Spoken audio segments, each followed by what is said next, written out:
Hey everybody, welcome back to All Things Johnny. Thanks for hanging out with me. Got a little bit of a plow job to do, and I'd like to try that new blade out. Let's see how it works. Then we'll go to the bench and tell you how we made it.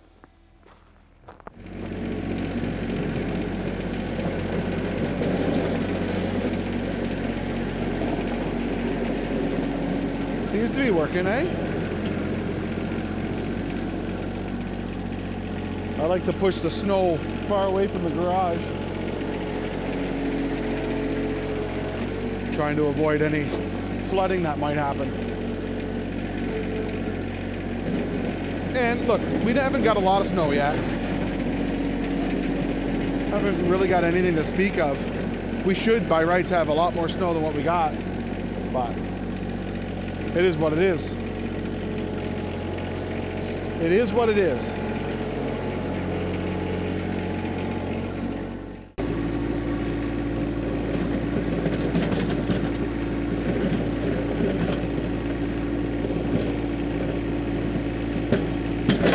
Yikes. Yeah, thank God I got an anti-kickback, man. It gets really smooth here because it's well frozen.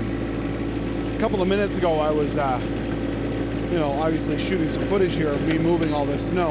I moved a whole whack of it, talking to the camera, having a grand old time. I realized that the SD card on the camera was full. So hopefully I get some. We'll see what happens. I'm gonna move the cars now. Do all that side.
Hey guys, we're down at the rink now, and I got the tractor on the ice. A little sketchy because, we had a couple of really nice days here. So I want to try to be careful on this ice surface. I definitely don't want the tractor going through because I'm not sure how I would get it out of here. And here we go.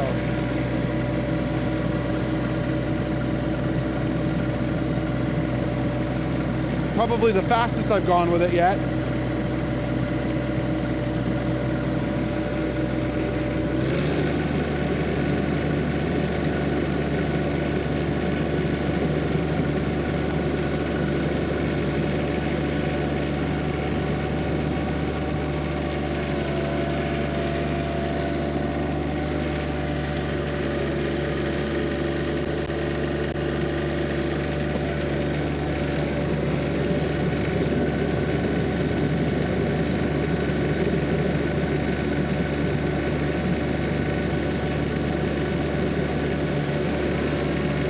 bit dark out here, so I'm trying to get this done fast.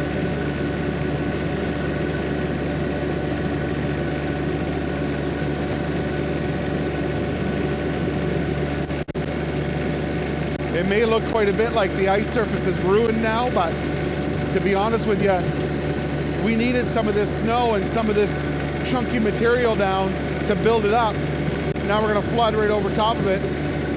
We should have a good result.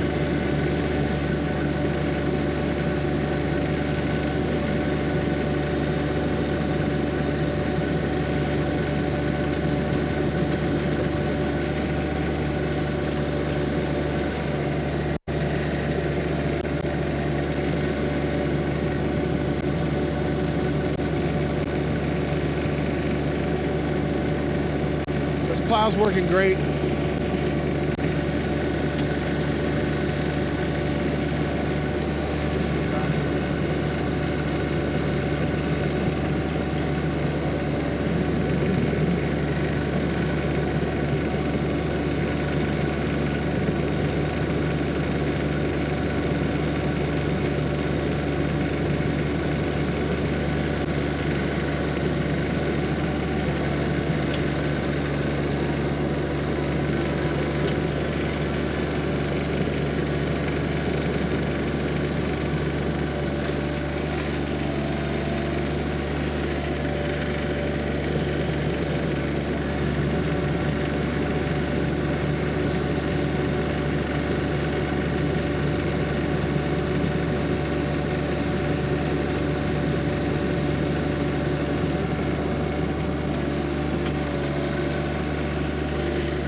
All in all, this blade works awesome. Right now you can see the ice surface is kind of chopped up and messed up with all the snow and slush.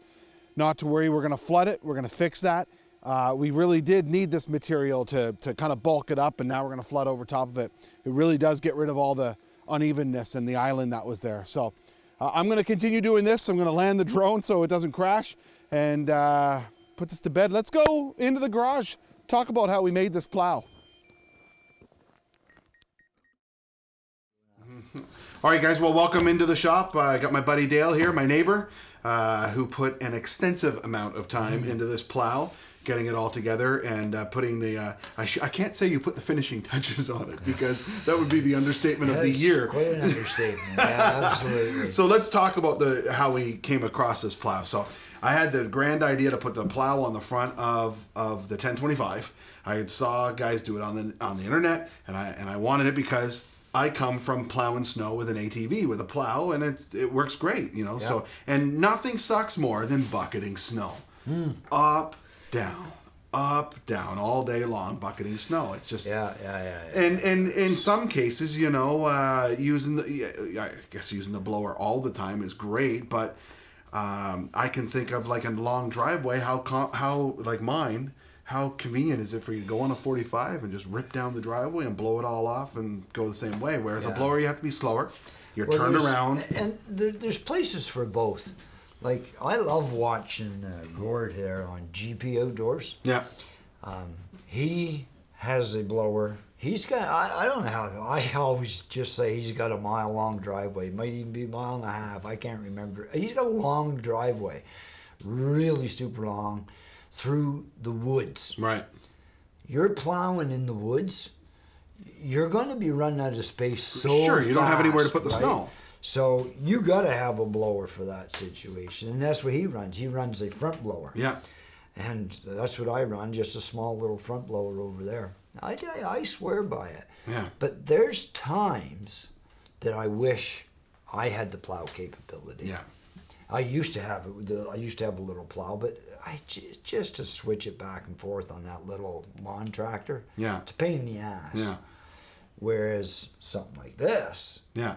This, couple pins and you're done. Yeah. Right. So, I mean, let's talk about that. So we, I had the idea. I went through a friend of mine gave me a ATV plow, which was just this little red thing. It's now in the scrap metal bin because you can't do anything with that. And then I came across this fella, online that was selling an old truck plow from, probably from the 80s, which had the,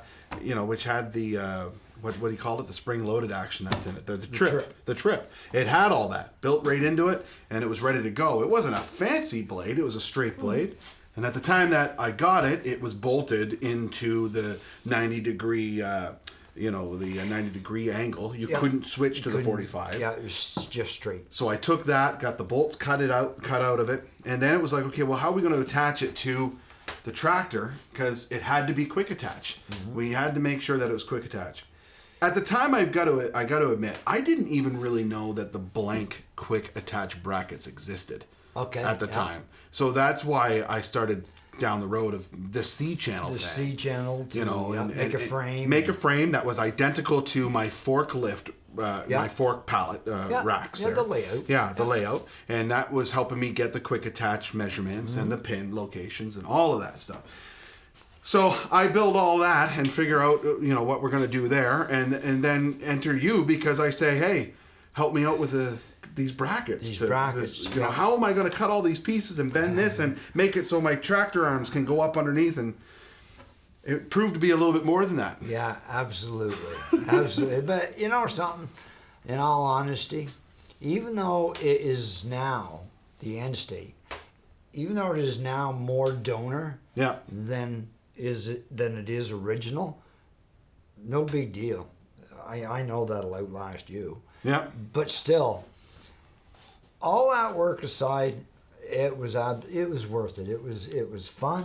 I had it as a great learning experience. When John brought it over and asked me to look at it, fixing up or helping him out with a couple tabs, I looked at the whole thing and I went, boys, this is more than just a couple tabs. This thing needs some work. I think I should take this on. I can take this on. I got time. And it was a lot longer than even I had thought it was going to be. Right. Because as I just went, I found a crack, I found a rot or something that needed done. Right. So, so what? No big deal. It's all good. It's all fun.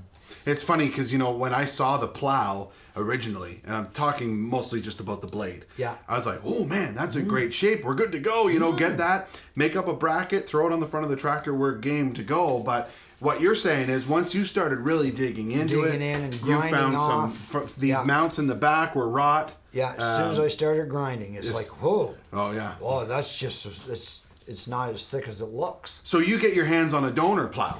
Yeah, right. And cut some pieces off of it. Pieces out of her because it's the right arch, right? That was my first concern was how am I going to make this arch? Because I had to replace pieces of the moldboard. Right. Pieces of the moldboard had to be replaced because the mounts at the back of them, those two ribs that run up and down the back. Yeah. Those two ribs, both of them were broke. Okay. I thought only one had a small crack in it, but it wasn't a crack. It was an actual break. Okay. So both of them had breaks in them. So I had to I didn't have to, but I did. I took and I made a plate for the side of it to actually just keep running from the top right down past the mount hole. Yeah. To get rid of the crack, reinforce everything. Well, to do that, I had to weld from the other side too. Right. So that's the big reason why so much was cut out of the plate. Right. Okay. I needed to get to good metal, and I needed to get space to get in and weld. Right. Okay. So that takes us to the top edge and the bottom edge of the blade because it looks like you have done donors on the top and the bottom here as well. Yeah. Right here and right here. The whole edge, the whole mounting edge for where the cutting edge goes on. Yeah.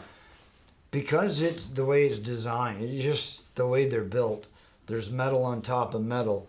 And I don't care what you do, you're not going to seal that. Right. 100%, not for 20 years anyway. Right.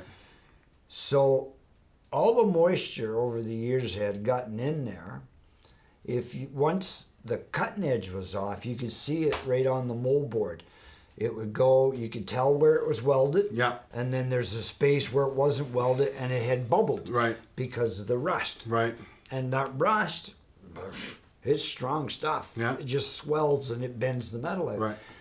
And I ended up cutting out all those so that I could get a fairly flat surface to get that cutting edge back on. $3,000 worth of welding rod later. Oh yeah, a couple anyway. Definitely a lot of welding. It's yeah. That's funny. So we get these brackets done up, and the other day I had to do some forking, and then I used the bucket too, and all of that stuff is factory John Deere stuff, and it's quick attach and all that, or whatever. But I went back and picked up the plow after to get ready for today. Yeah. Because for those of you watching, we've got a snow squall going on right now, more than 30 centimeters. Yeah. Oh. So I'm pretty excited to get out there and start using this plow. Hopefully get some more footage than even what you saw at the beginning of this video. Because up until now, it's been unseasonal here. We haven't really seen the amount of snow that we would normally see. So it's kind of like we hurried up and we built this plow for nothing, And a lot of guys will tell you, especially the guys in the snow removal business, they'll tell you, hey, if you never have to use your equipment, it's a good day. It's a good day. Well, not for me. I want to use this plow. I want to use it. So anyway, especially on the rink. Yeah, exactly. Especially on the rink. So we've got those. I got up underneath there with the loader arms, and it fell right into place. The pins went right in. It was slick to do it. And I wouldn't want to do it any other way. The only other thing I could think of doing is maybe grabbing the John Deere quick attach skid steer plate. Adapter. Yeah. So that maybe between your tractor and my tractor, there's more interchangeable parts. And maybe we could just go ahead and put that on the front of this, and you could use the plow on your tractor or, whatever. Yeah, absolutely. That John Deere quick attach versus skid steer quick attach, that's a hot topic everywhere. Everywhere. Like where what do you do, what do you use, right?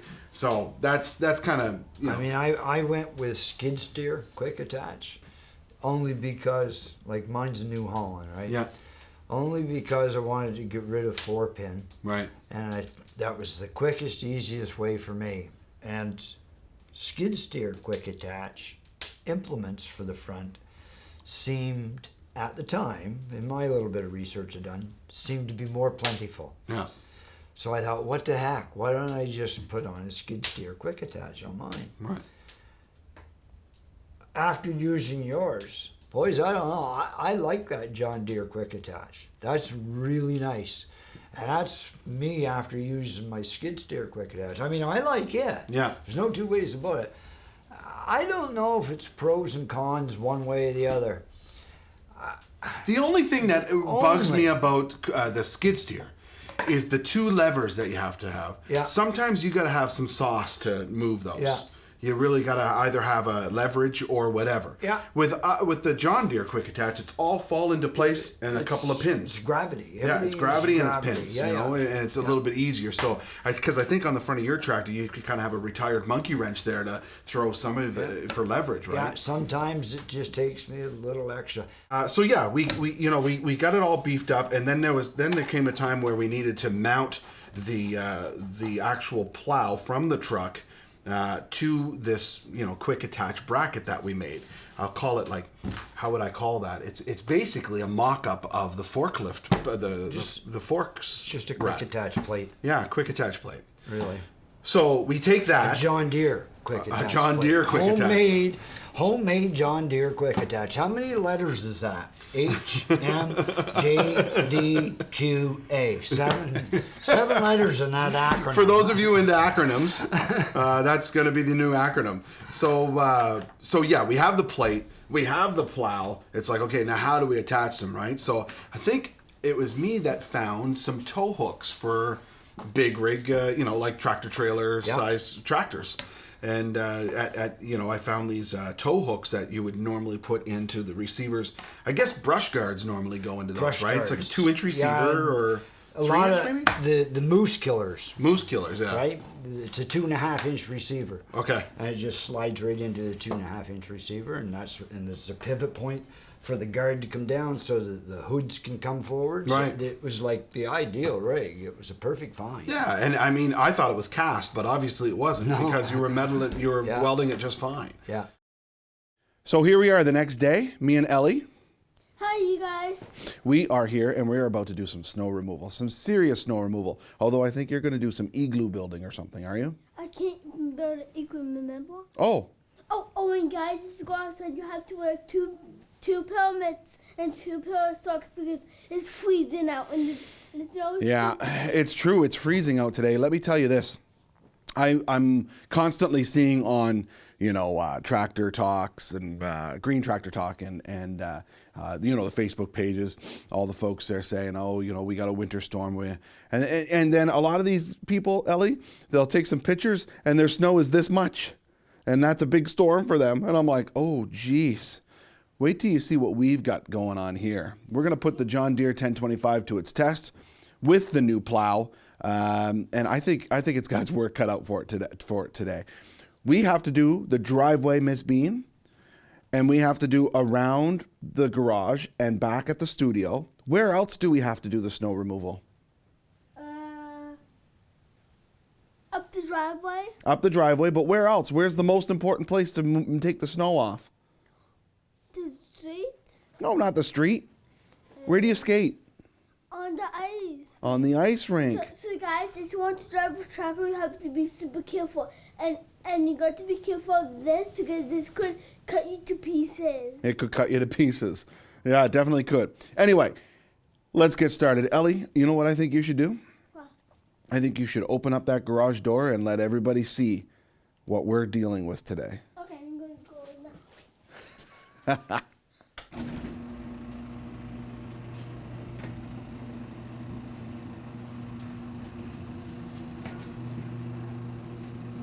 Okay, so you guys, This is a snowstorm, guys. so you guys can start the snow. This is how deep the snow is. Go for a walk out there so we can see you.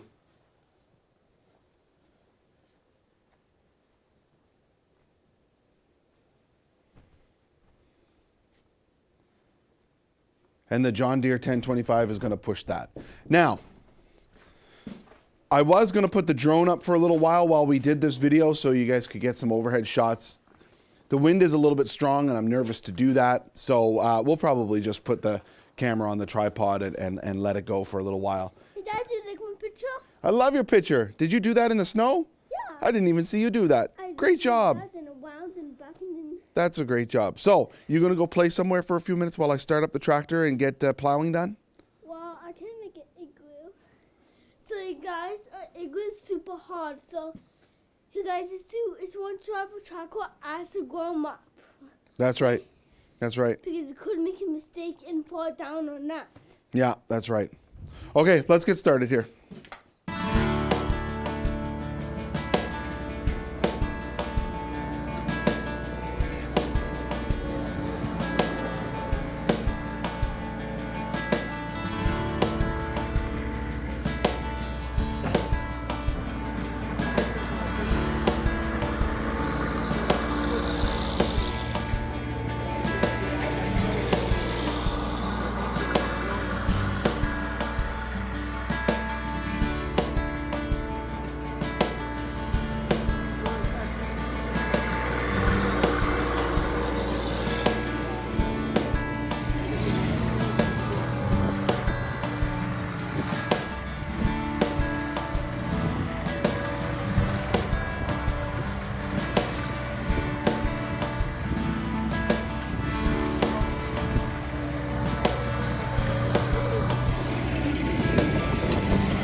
that's going to be it for this video, folks. Thanks for joining me.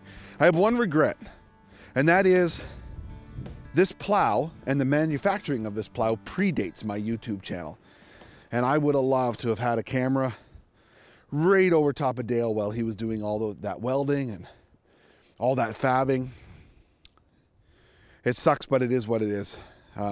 This video was meant to be kind of a synopsis of, you know, how we did it and why we did it. You know, I think the snowplow is inherently better than bucketing.